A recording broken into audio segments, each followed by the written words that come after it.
Okay guys, Leo and Tivu here. Today I'm going to be remixing the RA assignment, rhetorical analysis assignment, and I'm going to be making like a TED Talk style video analysis. But I'm going to start off with a joke, okay? Why did the frog take the bus to work today? Who knows? Who knows? His car got towed away. Alright, let's get in. First is the problem at hand, which will be homelessness and affordable housing. The homeless population in the US as of 2024, 2 years ago, is 771,480 people. Okay? And that is a record high. It's 18% up from the previous year. This figure was reported by the Department of Housing and Urban Development. And homelessness is bad for everyone involved. Okay, who does this affect?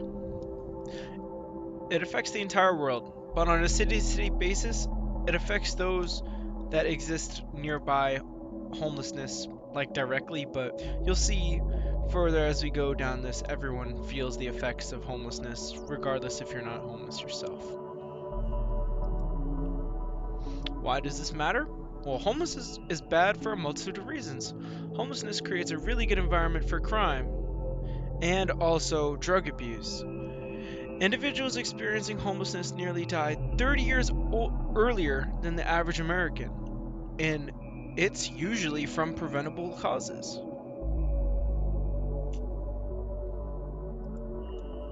Okay, this is the first site what we will be analyzing over here.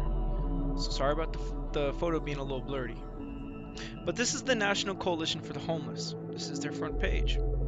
We will be talking about the 4 choices of EPLK, the main ones that I noticed throughout each one, and then we'll be explaining if they were good, if they were bad, what they can do better, etc. First one we will be talking about is ethos. So for this page, on their About Me page, they show their history helping against the fight against homelessness and court dates on who and when they've helped people. And they're really seasoned. It dates all the way back to 1964. So they've been in the business a long time. Their pathos, they tell the first-hand stories of people who they've helped, how they've struggled, and how they got through it via the National Coalition of the Homeless, or for the homeless. And then logos, the number of people, numbers basically are stats, but in this site it shows the numbers of people that they've helped, what bills they've tried to pass and they've helped pass, how much dollars they've given out, how much food they've bought people. They've got a lot going on. And finally, Kairos. And my example of Kairos was this photo of the guy right here. This photo makes me want to go do something about the cause. Like I feel invigorated right now just by looking at this guy. Now, the good and the bad, okay? Best choice was easily Kairos. I wanted to help as soon as I saw that photo, and it made me want to do something so bad. Now, the lesser choices is Logos and Ethos. They were there. It was just not too much of an impact. Like, I didn't really feel it as much as I did the best one. And the worst choice was easily Pathos. It seemed artificial and kind of fake because a lot of the stories were very similar.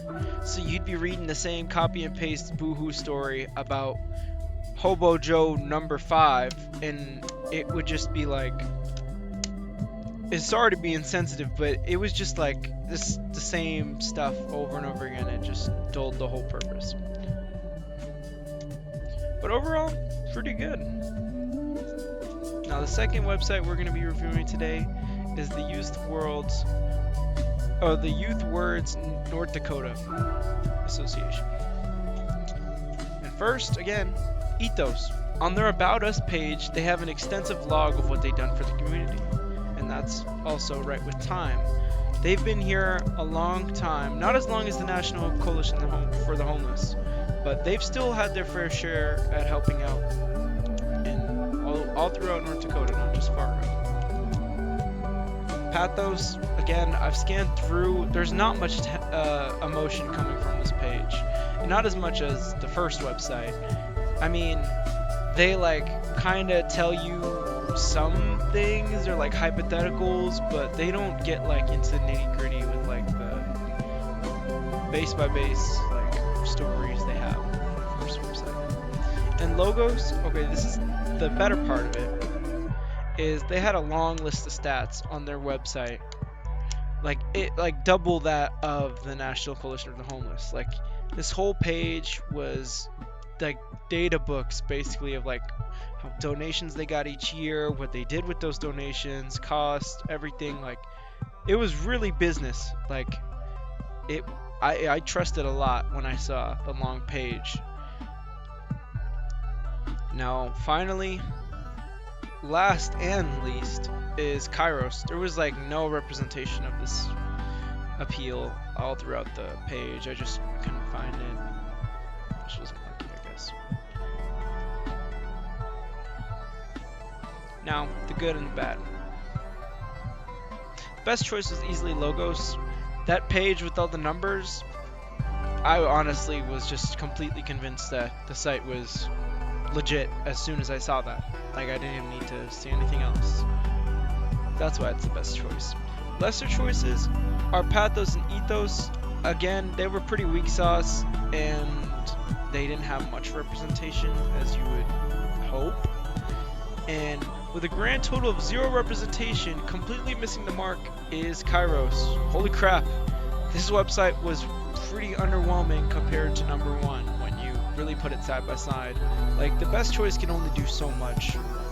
So in my professional opinion, website 1 is the better website at conveying the purpose of helping.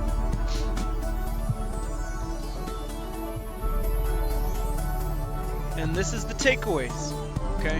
What can you as a viewer do to help the cause if you're interested?